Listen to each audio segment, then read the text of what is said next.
What's up guys, Calvin here with Tradesman Business Academy, and we're going to talk today about how to build a seven-figure contractor business without any employees. Let's get it.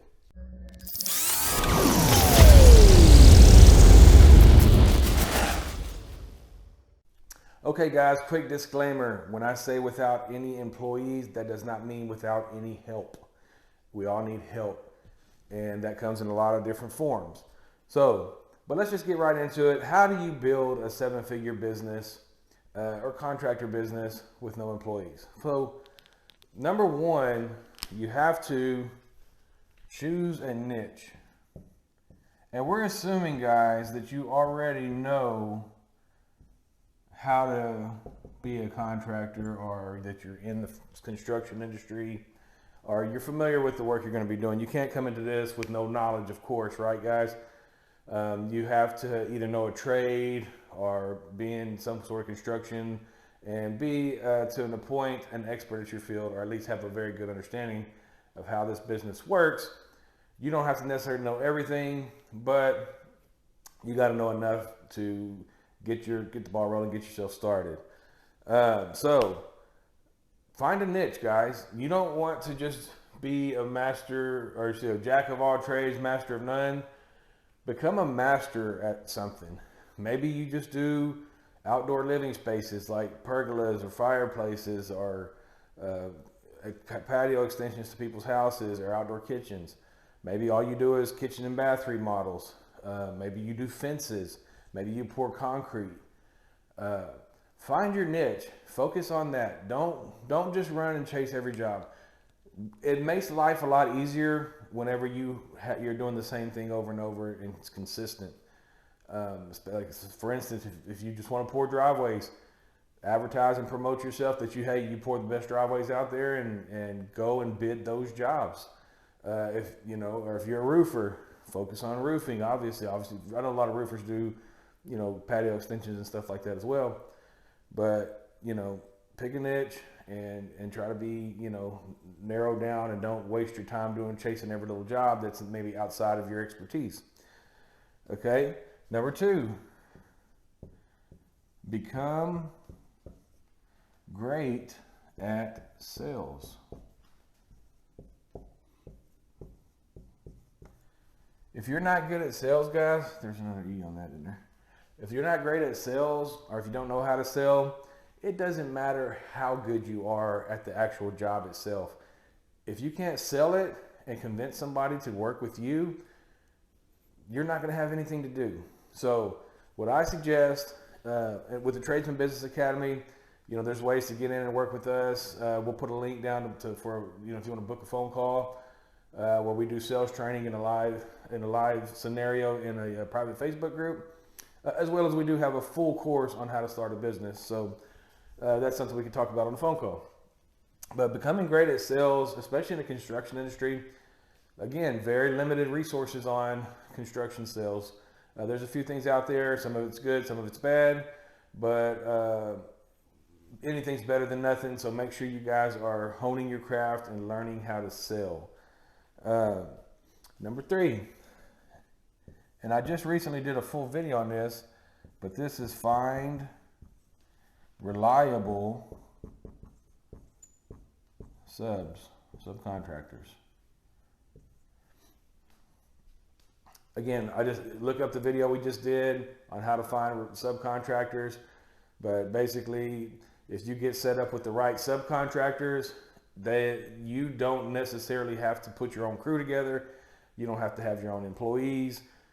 And most of the time, what I do, and we'll talk about this in the next step, but bring these guys in and make them give you a price list. Most subcontractors will price things out either by the fixture, by the square footage, by the linear foot, and make it in a practical way that you can actually bid easily, which leads me to number four, which is know your pricing.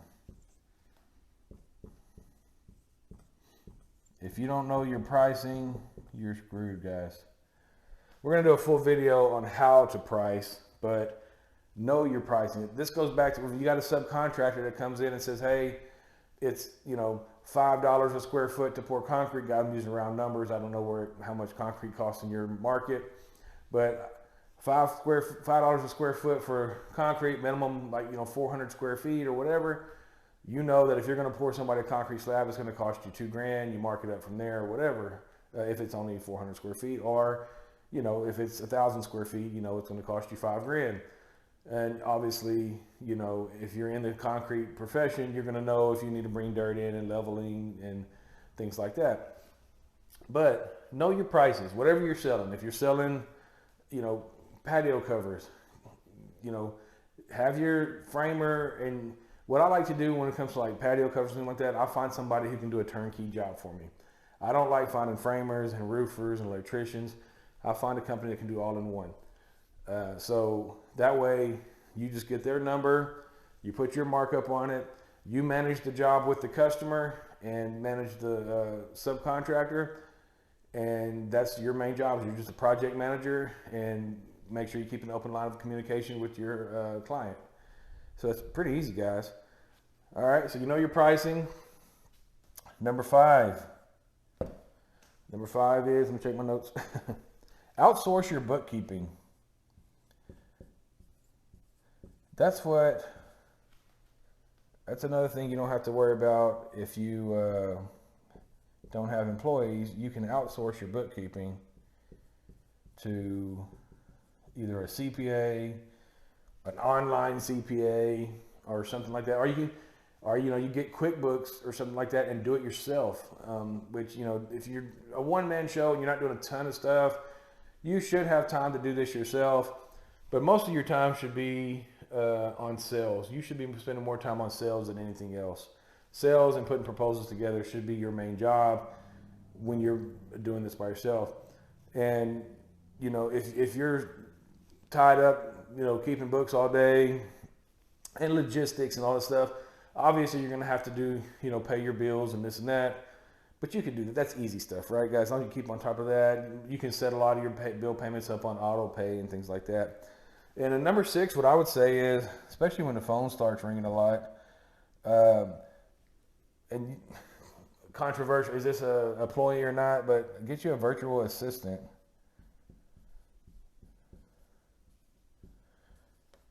So,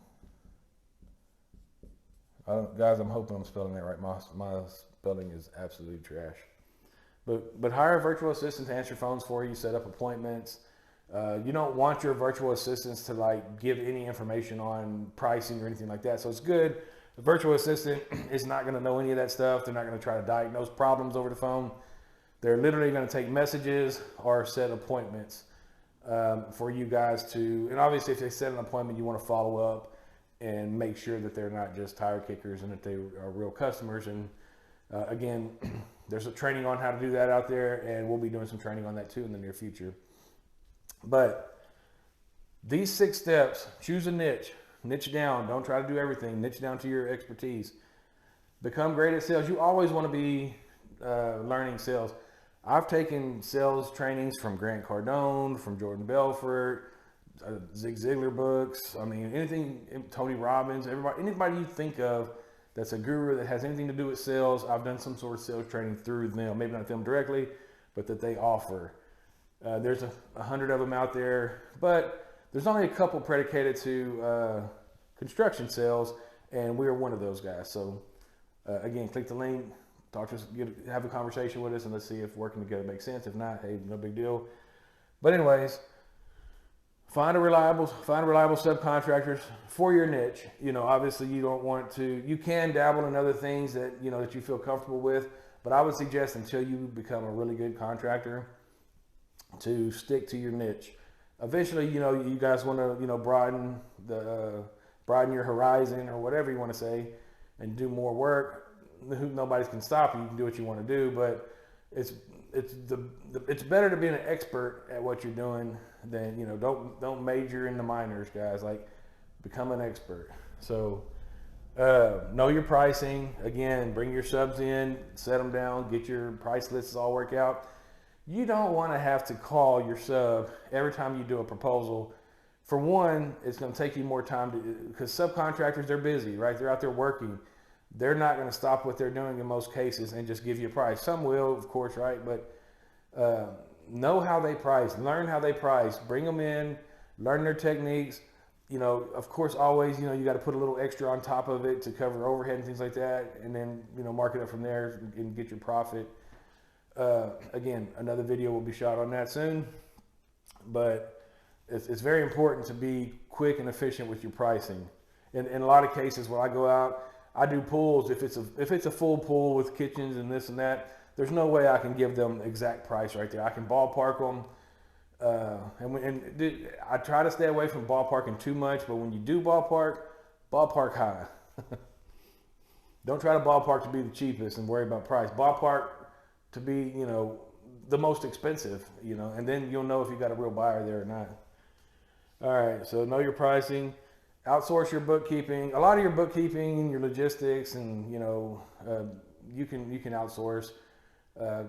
If you have online QuickBooks, you can give your CPA access to your online QuickBooks, send them everything, all your receipts and your account receivable stuff and all that, and they input everything for you.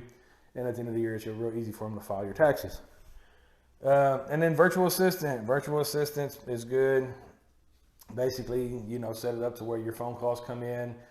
They have other specific phone call services, but for the sake of this video, I'm just calling it a virtual assistant.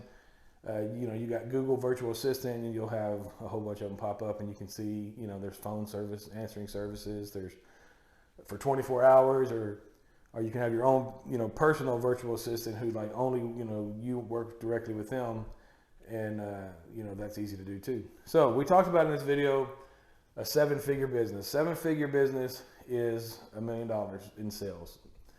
You know, obviously, if you want to make $1 million in your own pocket, you're going to have to sell more than, you know, $1 million bucks. But to get to $1 million, to get to $1 million in sales, you need to sell roughly, for the sake of math, $85K a month in sales. So if you keep that in mind, if you're selling, for me, pools, I can sell 1 pool a month and hit that. But if you're selling covered patios or kitchen and bathroom models, and your average job is, you know, $25K, you know that you need to sell, you know, on average, 3 to 4 per month, jobs per month. That's a P, not a B. Per month.